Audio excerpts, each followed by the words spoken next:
सभे मगहिया भाई बहन के भुलेटन काका के राम राम। आती मगहिया खबर में सुनते देश दुनिया के खबर। प्रधानमंत्री नरेंद्र मोदी कहल का कि पूर्वोत्तर में आप सपा पूरा तरह से हटा लेवल जाए। वो टाटा के साथे कैंसर अस्पताल के कर रहल उद्घाटन। जदयू के इफ्तार पार्टी में सभे दल के दिग्गज नेता होलन शामिल।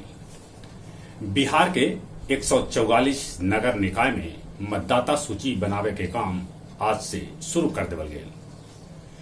गंगा उद्भव के काम 94% पूरा हो चुका है। 30 मई तक मिले लगत गया जी और बोध गया के पानी।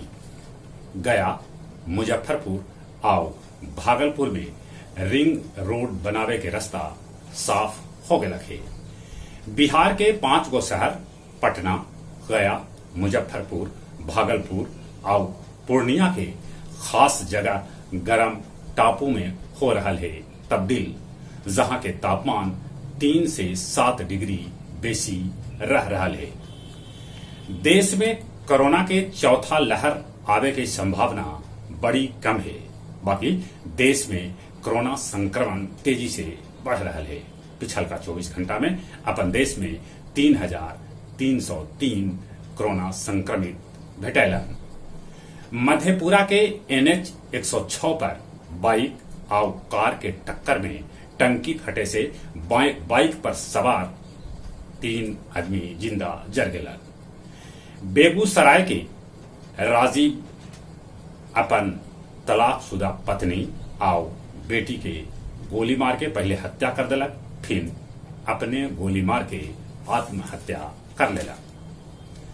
रूस यूक्रेन के बीच लड़ाई के आज 65वां दिन है।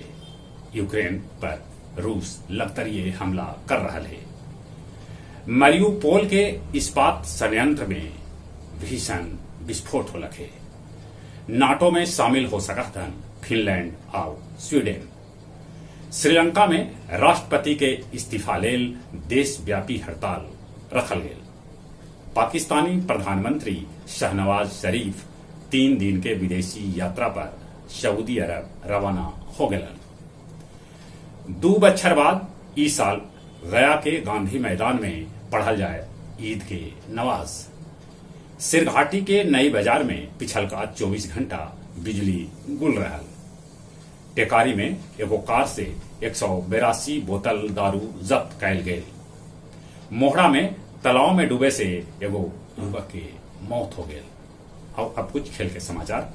IPL में Delhi Capitals Kolkata night Riders के 4 विकेट से हरा दिला। इंग्लैंड टेस्ट टीम के कप्तान स्टोक्स बनलन। खेलो इंडिया में ओलंपियन नटराज जीतलन 3 गो स्वर्ण।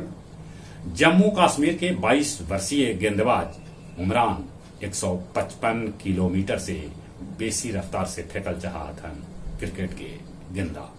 जहां तक मौसम के सवाल है, गर्मी थोड़ा कमल है, लू लहर भी कमल है। बाकी तैयो गर्मी से बचते। कोरोना भी उन्हें गोड़ पसार रहा है, तो कोरोना से बचे ले मुंह और नाक पर मास्क जरूर लगाते। चली एक बार फिर से अपने सभी के भुलेटन काका के राम राम।